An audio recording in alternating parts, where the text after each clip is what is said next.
Bismillahirrahmanirrahim. Assalamualaikum warahmatullahi wabarakatuh.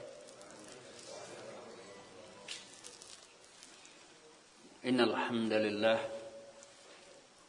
nahmaduhu wa nasta'inuhu wa nastaghfiruh. Wa na'udzu billahi min shururi anfusina wa sayyiati a'malina. May yahdihillahu fala mudilla lahu wa may yudlil fala hadiya lahu. أشهد أن لا إله إلا الله وحده لا شريك له وأشهد أن محمدا عبده ورسوله لا نبي بعد اللهم صل وسلم على نبينا محمد وعلى آله وصحبه ومن تبعهم بإحسان إلى يوم الدين أما بعد ويا أيها الإخوة والأخوات Watalabatil ilmi. Syukur alhamdulillah pada malam hari ini dengan nikmat Allah dan karunia-Nya kembali kita bisa hadir di majlis ini dalam rangka untuk menambah bekal ilmu, khususnya ilmu tentang akidah yang merupakan semulia-mulia ilmu. Salawat dan salam buat Nabi kita, Nabi besar Muhammad sallallahu alaihi wasallam sebagai uswah, tauladan dan panutan. Sungguh hidup kita akan baik, akan selamat tatkala kita ikuti tuntunan dan petunjuk Nabi Muhammad sallallahu alaihi wasallam. Wa insyaallah taala kembali kita lanjutkan kajian kitab Syarah Thalathatul Usul penjelasan oleh Syekh Ibnu Utsaimin, di mana kita sudah menjelaskan beberapa hal yang berhubungan dengan tauhid dalam penjelasan kita. Qala Ibnu Katsir rahimahullahu taala, berkata Imam Katsir, semoga Allah merahmati, al-khaliqu li hadhil asya' wal mustahiqu lil ibadah. Yang menciptakan sesuatu ini dialah yang berhak untuk diibadahi. Maka Syekh menjelaskan kepada kita yaitu macam-macam ibadah. Setelah itu menjelaskan macam-macam ibadah. Wa anwa'u al-ibadati allati amara Allah biha. Macam-macam ibadah yang Allah perintahkan dengannya, yaitu al-Islam, Islam, iman, ihsan. Di antaranya adalah ad-du'a, al-khauf, rasa takut, ar-raja, pengharapan, tawakkul, bertawakal kepada Allah, war-raghbah, rasa raghbah, suka, war-rahbah, takut, khusyuk, khasyah, takut juga. Apa bedanya dengan khauf nanti kita akan jelaskan. Wal inabah, kembali, wal isti'anah, minta tolong, wal isti'azah, berlindung, tak perlindungan, wal istighatsah, dan minta tolong pula. Ikhwatan fillah yang dirahmati dan dimuliakan Allah, macam-macam ibadah yang Allah perintahkan. Jadi katakan yang menciptakan sesuatu ini, maksudnya langit dan bumi dan segala makhluk, dia adalah yang berhak untuk diibadahi. Dia yang berhak untuk diibadahi.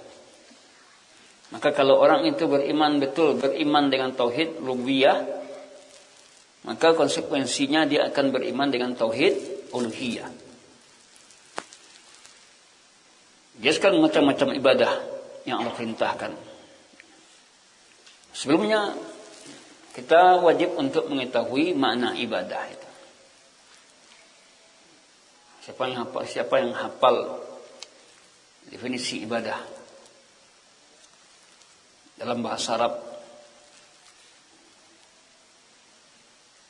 Al-ibadah.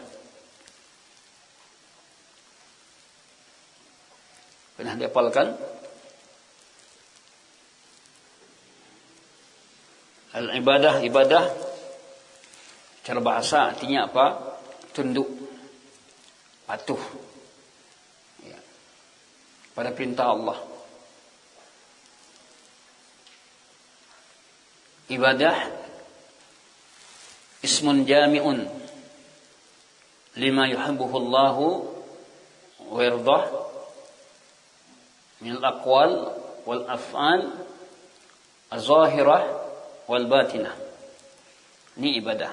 Ibadah itu ismun zahirun ya, nama yang nyata, nama ya, ismun jami'un, nama yang meliputi, lima yuhibbuhu Allah, terhadap perkara yang dicintai oleh Allah. Jadi ibadah itu ismun jami', nama yang meliputi, lima yuhibbuhu Allah, terhadap perkara yang dicintai oleh Allah. Wa yardah, perkara yang diridai oleh Allah. Minal aqwal, baik berupa perkataan, az-zahirah, yang nyata, wal batinah, yang batin, wal af'al, dan perbuatan. Itu ibadah. Kita tahu bahwa hidup kita untuk beribadah. Wa ma khalaqtul jinna wal insa illa liya'budun. Berarti melaksanakan ketaatan penghambaan kepada Allah. Nama yang meliputi apa saja yang Allah cintai. Sini sebutkan as-salah, as-saum, itu adalah ibadah. Talabul ilmi, ya, untuk ilmu. Seperti sekarang ini, tuntut ilmu beribadah kepada Allah. Makanya kalau orang tahu bahawa tuntut ilmu itu adalah ibadah, maka dia meraih pahala, sehingga dia termotivasi untuk hadir. Kenapa? Dia datang ke pengajian, dia telah beribadah, tercatat sebagai amal kebaikan. Tercatat sebagai amal kebaikan. Nama yang meliputi apa saja yang Allah cintai, apa yang Allah cintai, apa yang Allah ridai. Setiap perbuatan yang Allah cintai, yang Allah ridai, ibadah. Maka tidak masuk dalam ibadah itu perkara yang dibenci oleh Allah. Seperti ghibah, tidak masuk ibadah. Bergunjing, namimah, bid'ah. Karena bid'ah itu jelas perkara yang dibenci oleh Allah, dibenci oleh Nabi. Perkara yang ibadah itu yang dicintai oleh Allah dan diridai oleh Allah. Allah ridha. Kalau perkara itu Allah tidak perintahkan, maka perkara itu berarti tidak dicintai oleh Allah. Kalau perkara itu Nabi tidak menyuruh untuk melakukannya, berarti itu tidak dicintai oleh Allah. Maka kita wajib mengetahui ya, ibadah dalam arti luas yang zahir, baik berupa perkataan yang keluar di mulut kita, az-zikir, ibadah. Segala bentuk perkataan yang keluar, perkataan baik, kalimat thayyibah, ya, adalah ibadah. Seorang mengatakan istighfar, astaghfirullahalazim, itu telah beribadah. Subhanallah, telah beribadah. Kalimat thayyibah, masya Allah, ya, ibadah. Barakallahu fik, mengucapkan mendoakan orang, barakallahu fik, beribadah. Berarti apa? Setiap gerakan kita yang kita lakukan dalam rangka meraih cinta Allah dan ridha Allah, ibadah. As-sadaqah, ibadah. Ya. Sehingga dengan tahunya kita amal-amal yang ibadah itu kita lakukan, kita tidak merasa rugi. Nah, kita telah beribadah. Ujung-ujungnya ibadah itu mendapatkan pahala dari Allah. Bukan keredaan manusia, tapi pahala dari Allah. Yang nyata ya, berupa perkataan dan perbuatan. Yang zahir yang tampak. Apa yang tampak dari amal yang Allah perintahkan dan cintai oleh Allah itu ibadah. Yang tidak tampak letaknya di hati. Seperti apa? Khauf. Kan nanti dirinci. Tapi karena cinta kepada Allah. Ini pemahaman sufi ya. Ini beribadah ini bukan karena takut, bukan karena ingin masuk surga. Dia beribadah itu bukan karena takut api neraka, tapi cinta kepada Allah. Bukankah melaksanakan perintah Allah itu cinta? Meraih surga Allah kan karena cinta juga. Ini pemahaman yang keliru ya. Bahwa yang menjanjikan surga dan neraka itu siapa? Allah. Ini tidak benar kalau sekiranya orang beribadah karena mengharapkan surga dari Allah itu terlarang. Ini keliru. Allah yang menjanjikan surga tadi bagi orang yang berbuat kebaikan. Allah yang janjikan neraka itu bagi orang buat dosa dan maksiat. Wa'adallahu alladhina amanu minkum wa amilus salihati lahum jannatin tajri min tahtihal anhar. Jadi itu ibadah tadi. Maka kalau kita ya dalam hidup ini kita tahu makna ibadah yang mendetail, yang mendalam tadi, segala bentuk ya, nama yang mencakup apa yang Allah cintai dan apa yang Allah ridai, maka kita pasti akan termotivasi bersemangat dalam beribadah. Setiap peluang untuk ibadah, untuk meraih tadi puasa sunat kabarnya, dia telah beribadah. Penuntut ilmu ini paling banyak ibadahnya. Jadi, Al-Quran tiap hari dibaca. Berapa banyak pahala membaca Quran setiap hari? La aqulu alif lam min harfun. Alif harf, lam harf, mim harf. Wa kullu harf ya bi asyri amsalha. Seperti itu. La aqulu alif lam min harf. Aku tidak mengatakan alif lam min itu satu huruf. Alif satu huruf, lam satu huruf, mim satu huruf. Setiap huruf itu 10 nilainya. InsyaAllah. Al-Ikhlas saja dibaca ada berapa huruf tadi. Maka ahlul Quran, orang-orang para penghafal Quran paling banyak ibadahnya. Paling banyak ibadahnya. Makin banyak dia murja'ah, semakin banyak beribadah. Inilah keyakinan kita. Bahwa ibadah itu hal yang penting. Ibadah itu memotivasi kita untuk beramal saleh, menegakkan amal saleh sehingga kita tidak malas karena kita telah beribadah. Hidup kita adalah untuk beribadah kepada Allah. Nah, di sini Syekh menyatakan anwa'ul ibadati allati amarallahu biha, macam-macam ibadah yang Allah perintahkan dengannya. Mislu al-Islam, seperti Islam, iman, ya, iman, ihsan, ya, berbuat kebaikan, dan ad-du'a, berdoa, doa, wal khauf, rasa takut, ar-raja, rasa pengharapan.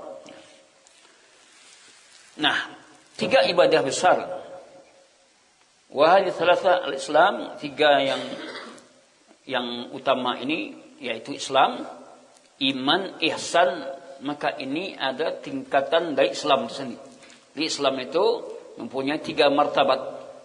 Islam, iman, ihsan. Ini yang terdapat dalam hadis Jibril. Dalam hadis Arba'in ada hadis Jibril yang panjang, di mana hadis ini menyatakan bainama nahnu 'inda Rasulillah, ketika kami di dekat Rasulullah atau bersama Rasulullah, Ketika itu datang seorang laki-laki syadidu bayadi thiyab, yang sangat putih pakaiannya. Kemudian syadidu sawadi sya'ar. Hafal hadis ini? Hafal? Nah, hadis Jibril yang panjang, yang hitam rambutnya. La yura alaihi athar safar, tidak terlihat baginya pengaruh dia dalam perjalanan jauh. Seperti orang jalan jauh enggak? Tidak berdebu. Kalau orang jalan jauh itu kan pakainya berdebu ya. Tapi ini bersih. Wala ya'rifuhu minna ahad, tidak ada yang tahu dari kami seorang pun. Ya. Hatta jalasa ila Nabi sallallahu alaihi wasallam, sampai dia duduk kepada Nabi, lalu dia menyandarkan lututnya kepada lutut Nabi. Begitu caranya malaikat Jibril mengajarkan Nabi menuntut ilmu. Menuntut ilmu itu dekat kita kepada guru, bukan jauh. Ya. Kemudian makanya kalau orang belajar mengandalkan online saja, berapa ilmu? Kan ini banyak online kan. Gurunya jauh atau di mana? Muridnya di sini, gurunya di Jawa punya kan. Kan itu online boleh jauh aja. Nah, kalau sekarang kita dekat. Semakin dekat kita kepada guru belajar tadi, maka akan semakin berkah dan mudah. Hanya saja belajar online itu kan satu metode, itu wasilah. Tentu hasilnya tidak seperti orang belajar tatap muka. Ya. Kalau belajar online kan, sambil minum kopi kan, ya, makan, guru menerang pelajaran juga. Jadi kalau dia belajar itu langsung dengan guru, maka dia langsung mendapatkan ilmu dan dia tidak main-main dalam belajar tadi. Diletakkan kedua tangannya di atas pahanya. Lalu dia berkata, Jibril berkata, "Ya Muhammad, akhbirni an Islam, kabarkan kepadaku tentang Islam." Maka ketika itu Rasulullah menjawab, "Al-Islam an tashhada an la ilaha illallah wa anna Muhammadar Rasulullah." Islam itu engkau bersyahadat kepada Allah dan bersyahadat bahwa Nabi Muhammad Rasulullah. Kemudian wa tuqimas shalah, engkau menegakkan salat, wa tu'tiz zakah, membayarkan zakat, wa tasuma Ramadan, engkau berpuasa di Ramadan, wa tahujjal bait, berhaji ke Baitullah, in istata'ta ilaihi sabila, jika engkau sanggup untuk mengadakan perjalanan jauh. Qal, lalu yang bertanya ini mengatakan sadaqta, benar. Qal, maka berkata Umar bin Khattab sebagai perawi hadis ini, fa'ajibna, kami heran, lahu yas'aluhu wa yusaddiqu, dia bertanya, dia pula yang menjawab. Ya. Dia bertanya, dia pula yang membenarkan. Biasanya kalau orang membenarkan itu kan seolah dia tahu kan. Ya. Qal fa akhbirni anil iman, kemudian masuk kepada berikutnya, kabarkan kepadaku tentang iman. Tadi Islam, kemudian iman. Antuk minna billahi wa malaikatihi wa kutubihi wa rusulihi wal yaumil akhir wal qadri khairihi wa syarrihi. Ini rukun iman yang 6. Lalu dia katakan lagi, sadaqta, engkau benar. Qal fa akhbirni anil ihsan, kabarkan kepadaku tentang ihsan. Apa itu ihsan? Anta budallaha ka'annaka tarahu, fa in lam takun tarahu fa innahu yaraka. Maka ketika itu ya, fa akhbirni anis saah, kabarkan kepadaku tentang as-saah, itu hari kiamat.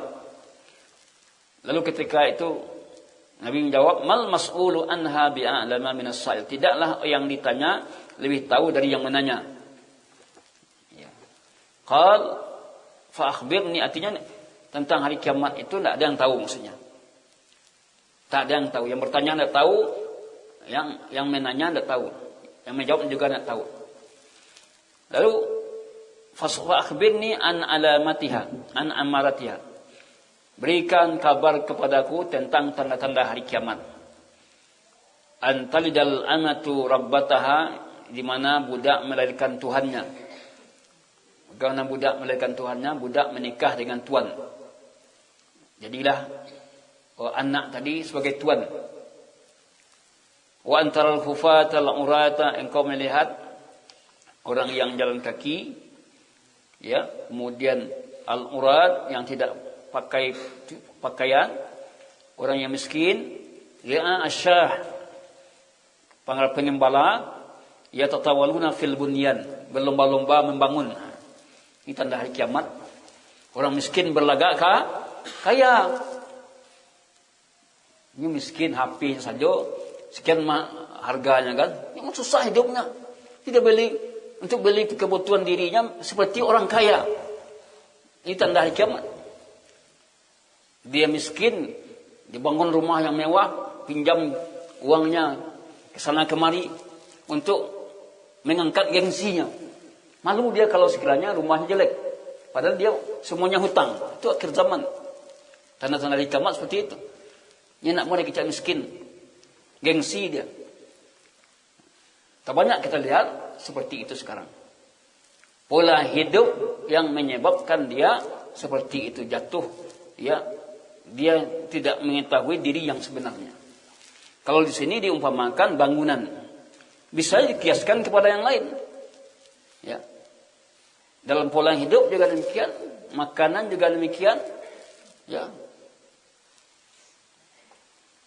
Kemudian dalam hadis tadi nyatakan pula, kau melihat ya tadi al-hufat, orang yang tidak punya sandal, al-urat, tidak punya pakaian, kemudian orang miskin, para pengembala, yatatawaluna fil bunyan, berlomba-lomba dalam membangun. Thumman talaqa, kemudian dia berpaling lalu istirahat sejenak. Maka ketika itu qala li ya Umar, berkata kepadaku wahai Umar. Jadi Nabi berkata kepada Umar, atadri man sa'il, tahukah kamu siapa yang bertanya tadi? Qultu Allahu rasuluhu alam. Aku jawab Allah dan Rasulnya yang lebih tahu.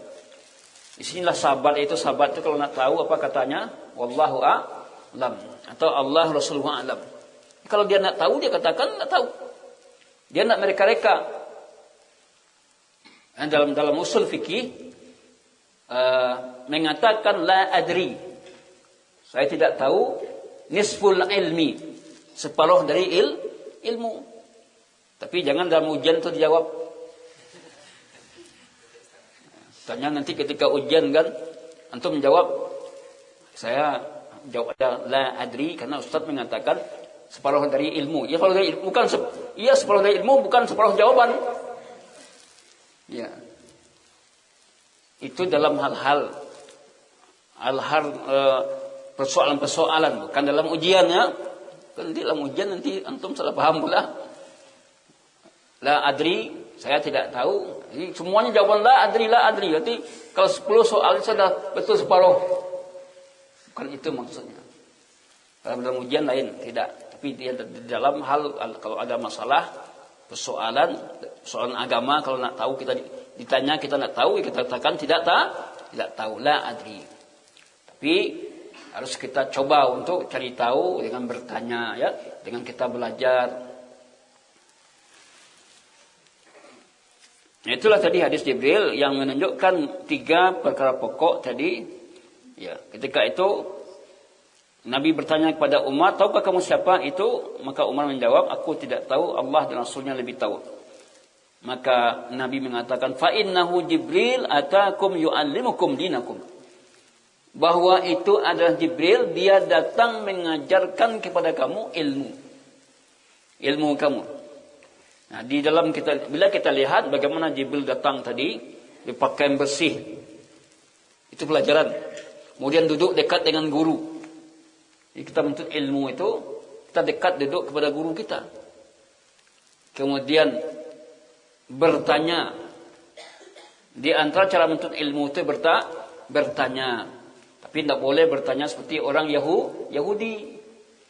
Yahudi bertanya bukan untuk beramal, tapi untuk mengelak. Kalau dia tidak bertanya, sebenarnya dia atau Bani Israel, kalau dia tidak bertanya pasti mudah urusannya. Seperti turun ayat tentang perintah Allah menyembelih sapi ya. Kalau dia terima saja menyembelih sapi yang bagaimana saja yang dia dapatkan, sudah cukup. Tapi ditanya lagi, sapi yang bagaimana warnanya. Jadi antum ini teori ya. Kalau antum ditugaskan oleh ustaz, ya, buat PR tentang akidah. Berarti pertanyaannya umum ya. Apa saja tugas bersoalan tentang akidah, kalau antum tulis itu sudah betul semuanya. Tapi kalau antum rinci lagi, akidah tentang apa? Panjang.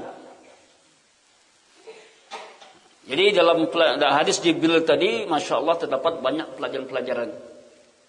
Begitu Jibril mengajarkan cara menuntut ilmu, yaitu dengan bertanya, dengan berpakaian yang bersih, dengan rapi. Ya. Dan tidak ada, kita dikatakan di situ tidak ada bekas, ya, dia jalan jauh, tidak berdebu kan. Ini yang harus antum biasakan bersih.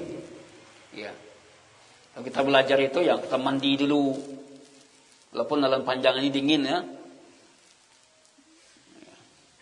Kita mandi ya, kecuali kalau terlalu dingin mengakibatkan sakit ya tidak apa-apa kita nak mandi ya. Ikhwatul fiddin yang dirahmati dan dimuliakan Allah, para tulabul ilmi. Nah, kemudian muallif kitab ini menyebutkan tentang macam-macam ibadah, ya. Sebutkan tadi ibadah tadi, anna man sarafa minha syai'an li ghairillah fa huwa musyrik. Siapa yang memalingkan ibadah itu kepada selain Allah, maka dia adalah musyrik kafir. Wa annal masajida lillah, masjid itu adalah milik Allah. Fala tad'u ma'allahi ahada, jangan berdoa selain Allah kepada selain Allah seorang pun. Nah, di sini disebutkan macam-macam ibadah tadi, ya. Tadi dikatakan nanti kan kita rincikan, ada ihsan, ada doa, ada khauf, ya, rasa takut, ada tawakal, serah diri, ada raghbah, ada suka, ada rahbah, takut, khusyuk. Nah, dalam salat khusyuk. Khusyuk itu bukan dalam salat saja, khusyuk dalam menuntut ilmu. Ya, tidak bercabang pikirannya. Khusyuk itu perlu dalam ibadah-ibadah. Ibadah-ibadah tertentu butuh khusyuk. Kemudian khasyah, rasa takut, inabah, isti'anah, isti'azah, istighasah, menyembelih, bernazar, dan yang lainnya dari ibadah yang diperintahkan oleh Allah. Semuanya adalah untuk Allah, dilakukan untuk Allah, sehingga seorang itu beribadah mentauhidkan Allah dalam beribadah. Kemudian dalam hadis, ad-du'a'u mukhul ibadah, doa itu adalah otaknya ibadah.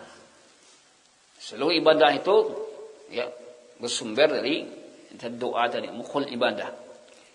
Apa dalil bahwa doa itu mukhul ibadah? Surat Ghafir ayat 60. Wa qala rabbukum ud'uni astajib lakum. Dalil yang menunjukkan doa itu ibadah, surat Ghafir ayat 60. Wa qala rabbukum ud'uni astajib lakum. Innal ladzina yastakbiruna, dalam apa ayat ini? Innal ladzina yastakbiruna an ibadati sayadkhuluna jahannama dakhirin. Berkata Rabb kalian, ud'uni, berdoalah kalian kepadaku, astajib lakum, pasti aku akan kabulkan. Jadi berdoalah kita sebanyak-banyaknya. Dengan apa? Dengan penuh keikhlasan, penuh harap doa tadi. Pasti aku akan kabulkan. Di sini bila kita lihat di dalam teks ya, ayat ini tidak ada kata-kata istajib, itu tidak ada pakai fa astajib, tapi langsung astajib. Berarti langsung itu berdoa tanpa perantara, langsung kepada Allah. Ud'uni astajib lakum. Allah tidak katakan ud'uni fa astajib, tapi langsung. Tak perlu berdoa kepada melalui perantara orang-orang mati ya. Jelas itu syirik. Melalui perantara syekh atau kiai. Innal ladzina yastakbiruna an ibadati, orang-orang yang menyombongkan diri dari beribadah kepadaku, sayadkhuluna jahannama dakhirin, mereka akan masuk ke neraka jahanam berbondong-bondong. Kemudian Syekh mengatakan, hadza syuru'un minal muallif rahimahullah. Ini adalah dimulai oleh muallif ya tentang berdoa ini dalam menunaikan ibadah. Macam-macam ibadah yang Allah perintahkan dengannya seperti tadi Islam, iman, ihsan. Di antaranya adalah doa. Maka Syekh memulai dengan menyebutkan dalil-dalil tentang doa. Nanti akan ada rincian-rinciannya. Ad-du'a'u mukhul ibadah. Doa itu adalah otak ibadah. Kemudian tadi surat Ghafir ayat berapa surat tadi? 60. Anna doa minal ibadah. Doa itu dari ibadah-ibadah. Laula dzalika masahha. Kalau bukan doa itu ibadah tentu tidak sah. Ya. Dikatakan dalam ayat tadi, innal ladzina yastakbiruna an ibadati, semuanya orang-orang yang menyombongkan diri dari menyembahku akan masuk ke dalam neraka jahanam. Ya. Maka dalam berdoa, siapa yang berdoa kepada selain Allah, ya, yang dia tidak sanggup atasnya dalam perkara-perkara yang itu hanya Allah yang memberikan, maka dia adalah syirik.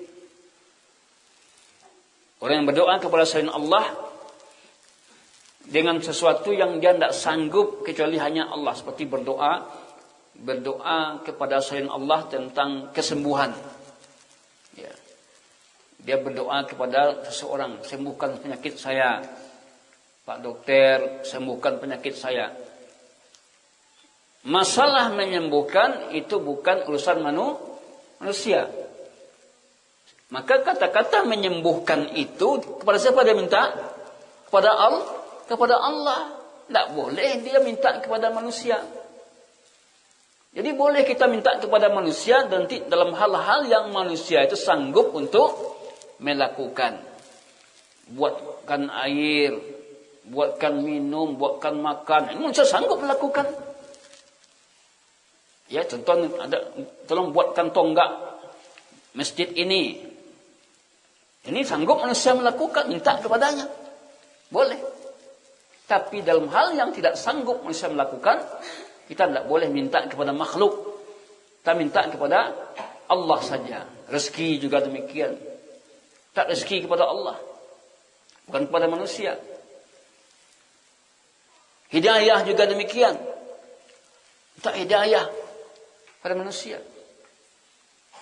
Kekuatan hafalan, Allah akan berikan kekuatan hafalan. Minta kepada Allah. Manusia tidak sanggup untuk memberikan itu. Ikhwan fillah yang dirahmati dan dimuliakan. Wa man da'a hayyan bima yaqdir alaihi. Siapa yang berdoa kepada makhluk yang masih hidup dengan yang sesuatu yang sanggup ia lakukan, ya maka ini boleh. Meminta kepada seorang tapi dia sanggup untuk melakukan itu boleh. Tapi minta kepada seorang yang itu tidak sanggup dia melakukan, itu urusan Allah, tidak boleh. Contoh hujan. Dia minta turunkan hujan kepada seorang. Hujan itu siapa yang berhak untuk menurunkan? Allah. Minta kepada Allah. Bagaimana cara kalau sekiranya suatu negeri tadi tidak hujan-hujan, bagaimana cara minta agar turun hujan? Salat istisqa. Istisqa. Itu caranya. Jadi dalam hal-hal yang itu urusan Allah, kita minta kepada Allah. Jodoh juga demikian. Kita minta mohon kepada Allah jodoh. Tapi tentu orangnya kita cari. Minta kepada Allah berikan jodoh, kan mungkin datang langsung. Antum cari. Kalau nanti suatu saat sudah besar ya, sudah dewasa, berhak untuk zawaj, ya, minta kepada Allah jodoh yang salihah, zaujah salihah. Samping itu dicari, namun tetap kita minta kepada Allah sebagai ikhtiar dicari. Tapi jangan lupa minta kepada Allah yang salihah. Tidak boleh yang cantik saja dilihat, tapi nak saleh. Sebentar aja, sebentar dan tak cerai. Kalau mengandalkan cantik saja. tidak patuh pada suaminya. Gitu. Jadi dalam hal-hal yang sanggup manusia melakukannya, boleh meminta kepadanya. It'amni, beri aku makan. Ya fulan iskini, beri aku minum. Tapi kalau dia berdoa kepada yang gaib, mayat yang telah mati, atau penunggu kubur yang ada di kuburan, maka ini adalah syirik. Umpamanya berdoa kepada Syekh fulan, datang ke kuburannya, maka ini syirik. Tidak boleh. Mendoakannya boleh. Meminta doa tidak boleh. Mendoakannya, Allahumma gfir lahu ya, warhamhu wa'afihi wa, ini boleh. Tapi meminta kepadanya tidak boleh. Karena dia tidak berkuasa untuk itu. Karena orang yang tidak ada tidak akan mungkin, mayat tidak akan mungkin untuk memberi. Fadu'ahu iyahu, berdoa kepadanya menunjukkan salah jalan. Nah, doa itu terbagi kepada dua. Siapa tahu? Doa apa? Yang pertama, yang kedua doa apa? Ada yang tahu? Yang pertama namanya doa masalah. Apa masalah antum? Masalahnya belajar sulit untuk masuk ke kepala ini. Ini doa masalah, minta kepada Allah. Atau apa masalah lagi? Masalah ya keadaan ekonomi kita yang sekarang susah namanya kan. Ini kan masalah ini. Minta kepada Allah kemudahan, rezeki. Pokoknya seluruh masalah yang ada yang kita hadapi, berdoa kita minta kepada Allah, doa masalah. Segala persoalan yang kita hadapi, kita minta kepada Allah agar Allah selesaikan. Bagi para penuntut ilmu, atau masalah antum nak betah di pondok, kan? Minta kepada Allah. Betah di pondok ini berat menghafal Quran. Ini kan masalah ini. Doa kepada Allah, ya Allah, minta aku kebetahan. Aku di sini ya Allah belajar untuk ilmu. Ini doa masalah. Seluruh persoalan kita kadukan kepada Allah agar Allah memberikan solusi, ya, jalan keluar dari persoalan yang kita hadapi. Wa idza maridtu fa huwa yashfin.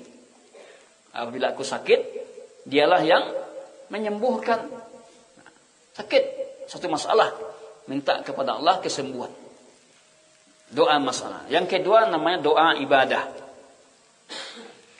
Apa itu doa ibadah? An yata'abbada bihil liman'u, di mana seorang beribadah kepada Allah mengharapkan pahalanya. Dia beribadah mengharapkan pahala, takut terhadap siksaannya. Doa ibadah. Salat adalah ibadah, diharapkan pahalanya. Bukan karena masalah, tapi karena mengharapkan pahalanya. Talabul ilmi, ini adalah kita berdoa agar Allah berikan pahala melalui menuntut ilmu ini. Ini doa ibadah. Berikan ganjar pahala. Ini doa ibadah. Artinya doa ibadah ini seseorang yang beribadah kepada Allah mengharapkan pahala dari Allah dan takut terhadap siksaannya. Ini doa ibadah. Dan doa ibadah ini hanya diperuntukkan hanya kepada Allah, tidak boleh kepada selain Allah. Tidak boleh kepada selain Allah.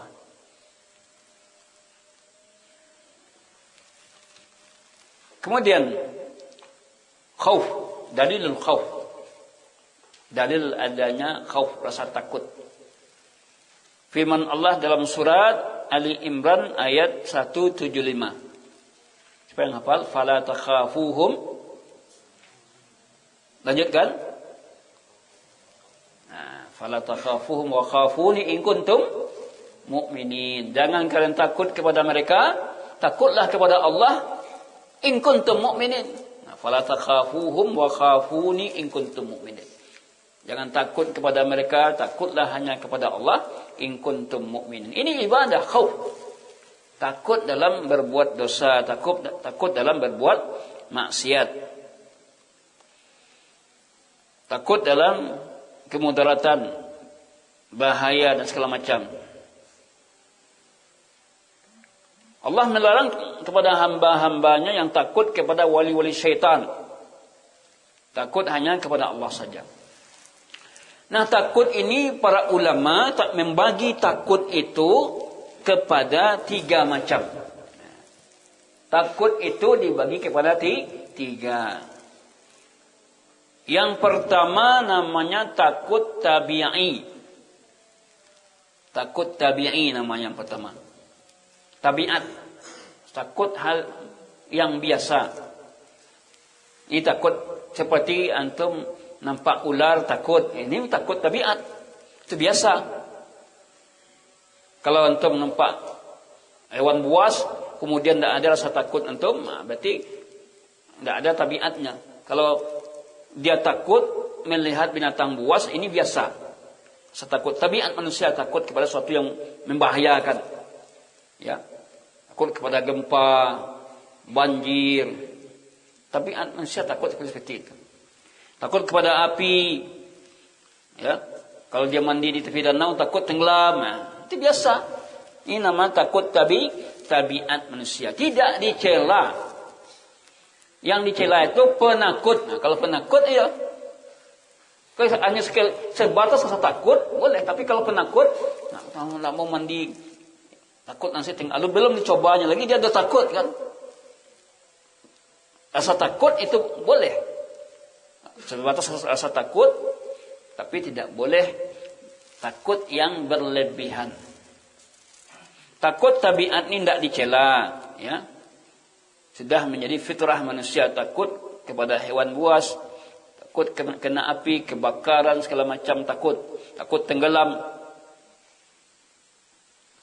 Tetapi kalau rasa takut ini, takut yang tabi'i ini menyebabkan meninggalkan yang wajib, maka atau rasa takut tabi'i ini menyebabkan meninggalkan yang wajib atau melakukan yang diharamkan, maka hukumnya haram.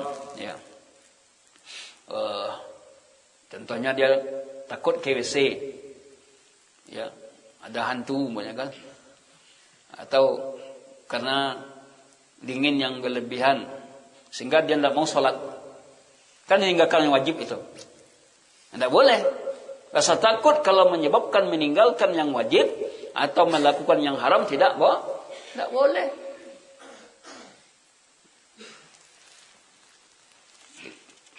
Wajib diperhatikan. Li'anna ma kana sababan litarki wajibin, karena apa saja yang menjadi sebab meninggalkan yang wajib atau melakukan yang diharamkan, maka itu hukumnya haram. Apa saja sesuatu yang menjadi sebab gara-gara itu tinggal yang wajib, ya, atau melakukan yang haram, maka hukum jatuh kepada pada haram. Tidak boleh. Ini yang dikatakan dalam ayat fala takhafuhum wa khafuni in kuntum mu'minin. Nah, takut kepada Allah ada kalanya terpuji dan wayakunu, dan ada kalanya tidak terpuji. Ya, takut bawah itu ada takut yang terpuji, ada yang tidak terpuji. Yang terpuji itu apa? Apabila tujuan takut itu untuk membatasi, ya, diri kita dengan maksiat. Kita takut ke tempat tersebut karena banyak orang buat maksiat, banyak kan? Tidak mau kita datang ke situ. Ini takut terpuji. Di mana membawa kepada meninggalkan yang diwajibkan, ya, atau melaksanakan yang diharamkan. Takut yang tidak terpuji itu membawa kepada putus asa. Tidak boleh. Tidak terpuji. Belum dicobanya lagi dia sudah takut. Tidak mungkin ini saya lakukan. Ini yang pertama tadi, takut tabi'i. Yang kedua, khauful ibadah, takut dalam bentuk ibadah.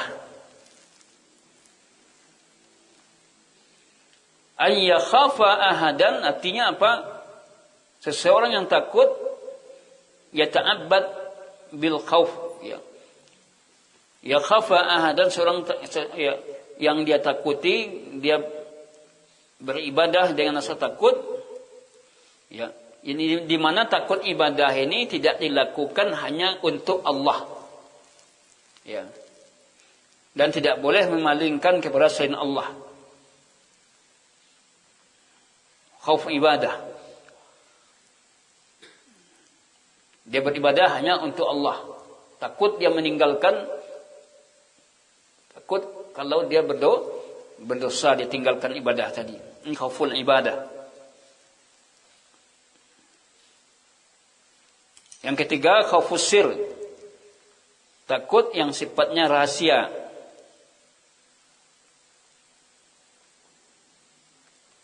Seperti takut kepada penunggu kubur, ya.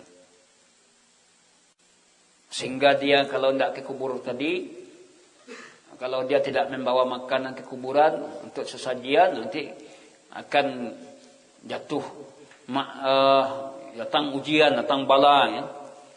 Ini tidak boleh takut ini, takut seperti ini, takut berbau syirik. Atau takut kepada waliyan ba'idan anhu.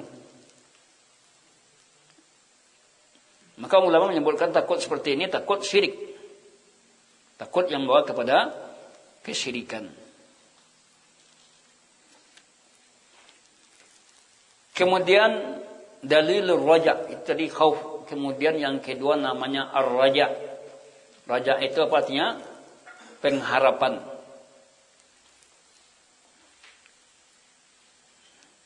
Ar-raja keinginan manusia dalam meraih yang akan datang, kebaikan yang akan datang. Raja itu harapan artinya. Harapan itu berarti dia menginginkan sesuatu yang lebih baik untuk masa yang akan datang. Ada kalanya raja itu terhadap perkara yang jauh akan muncul. Ya, seperti antum menuntut ilmu di sini umpamanya berharap jadi hafiz Quran. Berharap hafiz Quran, dia mengharapkan kepada Allah. Dia berharap agar Allah mudahkan menghafal Quran, agar Allah mudahkan mendapatkan ilmu. Ini ar-raja namanya. Mengharapkan untuk yang akan datang. Ya. Bisa jadi dalam waktu yang jauh, yang lama, bisa jadi waktu dekat. Ya. Dia beruntung dalam seperti orang pedagang, dia punya harapan agar dagangnya itu laris, kan? Namanya ar-raja.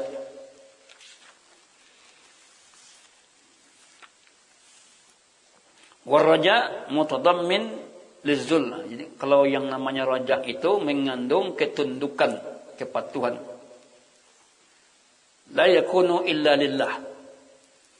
Tidak ada pengharapan yang mutlak itu melainkan hanya untuk kepada Allah kita berharap. Namun harapan, kalau dia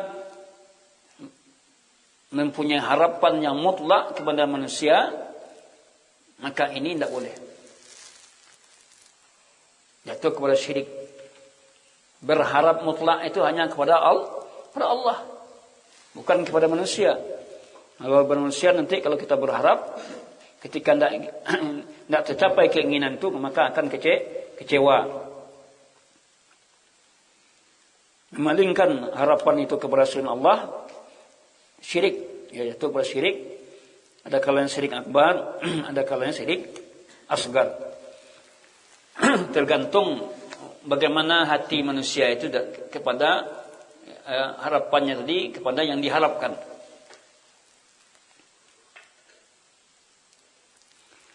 Wa'lam anna ar-raja al-mahmud la yakunu illa liman amila bi ta'atillah. Ketahuilah, ar-raja yang terpuji tidaklah itu ada melainkan bagi orang yang mentaati Allah, orang yang beramal untuk mentaati Allah. dan mengharapkan pahalanya. Jadi harapan yang raja yang terpuji itu apa? Kalau dia beramal, dia mentaati Allah dan dia mengharapkan pahala. Jadi berharap itu kepada Allah, mengharapkan pahala, mengharapkan ganjaran Allah. Atau takut berbuat maksiat, mengharapkan diterima taubat, mengharapkan famaraja bila amalin. Jadi ar-raja itu disertai dengan amal, usaha. Bukan hanya alap-alap saja. Saya berharap untuk hafiz Quran, tapi dia malas. Tidak bisa. Maka apa kata Syekh di sini? Fa ammar raja bila amalin fa huwa gurur. Adapun kalau raja, pengharapan tanpa usaha, tanpa amal, maka ini namanya angan-angan. Ya. Dia mengharapkan jadi kaya. Beli ini, beli itu, tapi dia malas. Tidak bisa. Dia mengharapkan bisa hafal Quran, bisa bahasa Arab, tapi malas berbahasa Arab. Dan dilaksanakannya. Ini namanya apa? Gurur. Hanya angan-angan. Ya. Dan ini tercela. Jadi berharap itu yang dibenarkan apa? Berharap yang dengan melakukan amal ketaatan kepada Allah. Mengharapkan pahala dari Allah. Kalau dia seorang penuntut ilmu, dia berharap ya, ilmunya tadi berkah, maka dia perhatikan baik-baik. Ya, kemudian dia amalkan.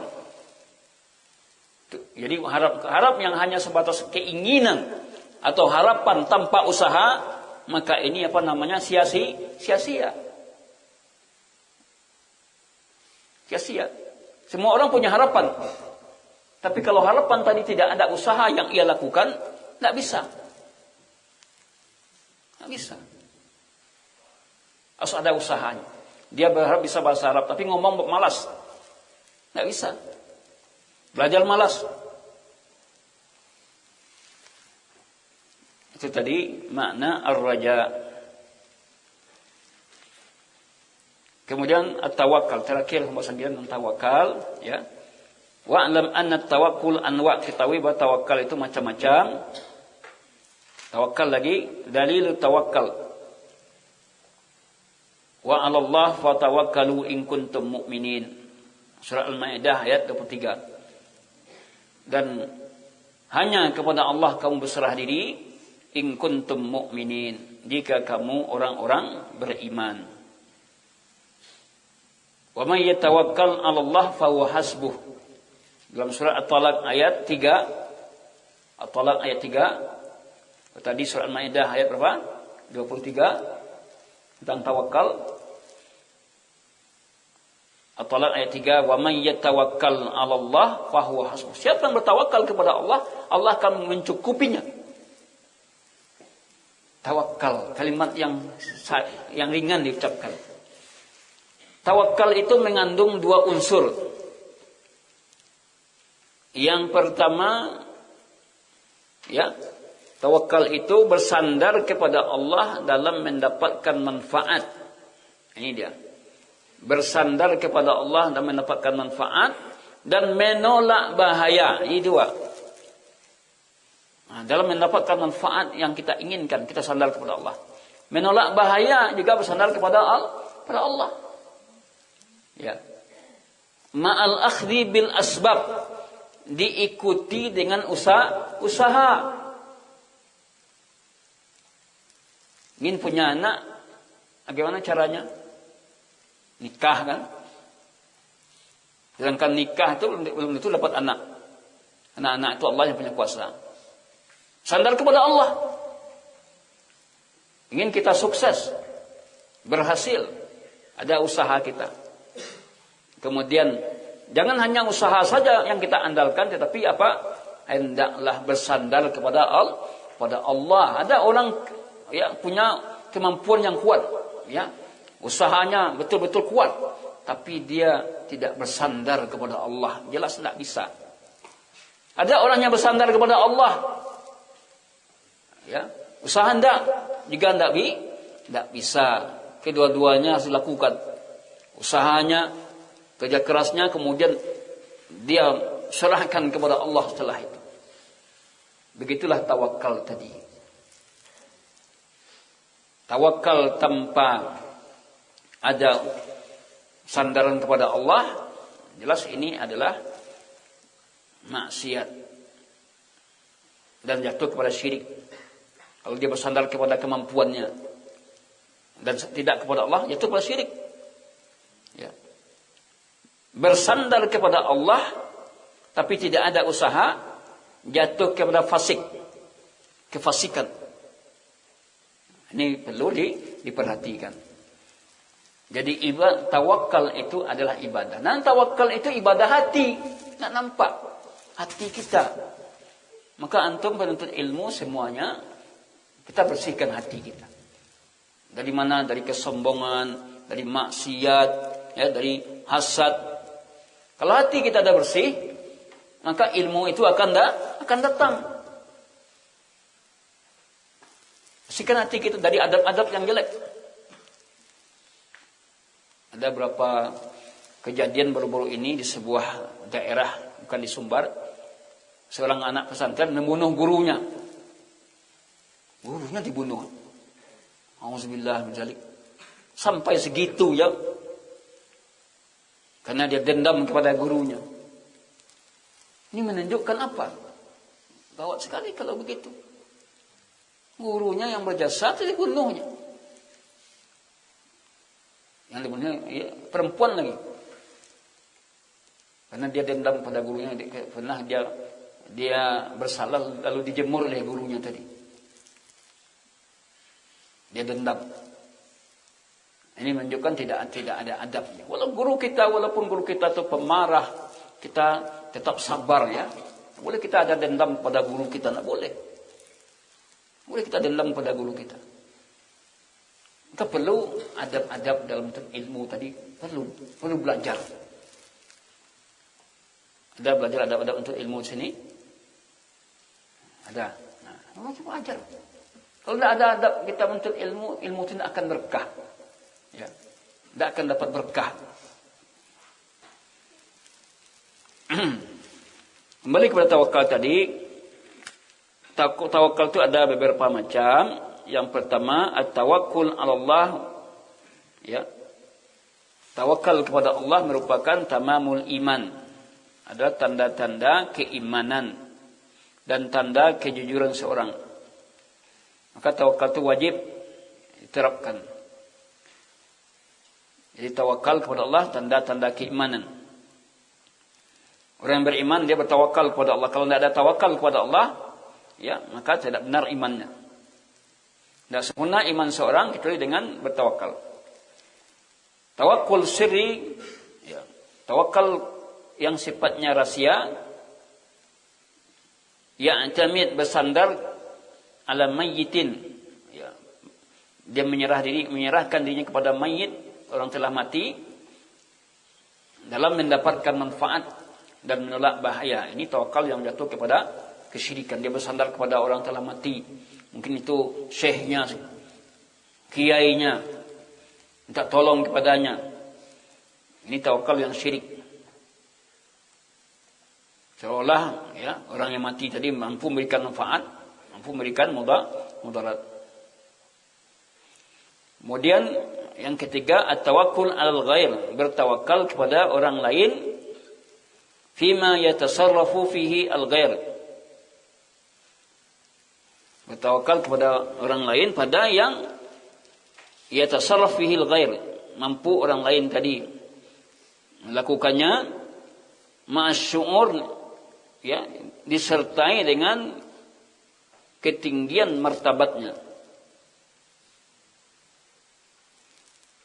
Seperti orang bertawakal dalam mendapatkan ma'isyah, kehidupan, ya, dia bersandar kepada atasannya. Kalau bukan karena dia saya tidak dapat rezeki. Ini syirik. Kalau tidak karena dia, kalau tidak karena dia saya tidak dapat ilmu. Ini syirik. Yang itu kan Allah yang berikan. Dia tawakal kepada yang lain, orang lain, tapi dia merasakan karena dia tinggi martabatnya, tinggi kedudukannya. Tapi kalau dia bersandar kepada orang lain, lalu dia mengatakan ini hanya sebab saja, saya mendapatkan ini karena sebab saja, dia sebab, maka ini tidak mengapa.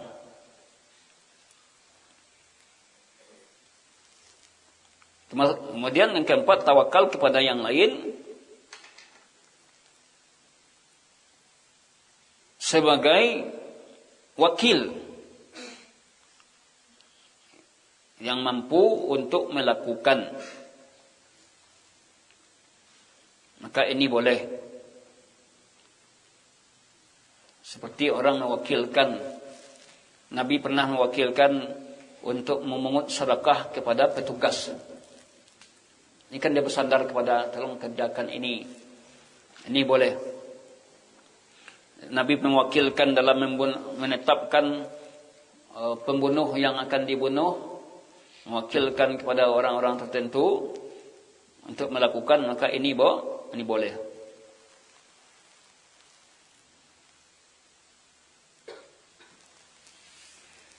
Maka tawakal ini sangat penting dalam rangka beribadah kepada Allah. Wa 'alallah fatawakkalul mu'minin, hanya kepada Allah bertawakalnya orang-orang beriman. Dalam satu hadis juga dinyatakan tentang tawakal ini, walau annakum tatawakkaluna 'Allah haqqa tawakkuli la razaqakum kama yarzuqut tayr. Sekiranya kamu bertawakal kepada Allah sebenar-benar tawakal, maka niscaya Allah akan berikan kamu sebagai rezeki sebagaimana rezeki burung. Bagaimana rezeki burung tadi? Dia berangkat pagi hari meninggalkan sangkarnya, lalu dia burung tadi menghinggap ke satu bunga, ke bunga yang lain. Dia berjalan. Lalu dia pulang ke sangkarnya dengan berkicau dalam keadaan perut kenyang. Ini tawakalnya seekor burung yang diumpamakan oleh Rasulullah SAW.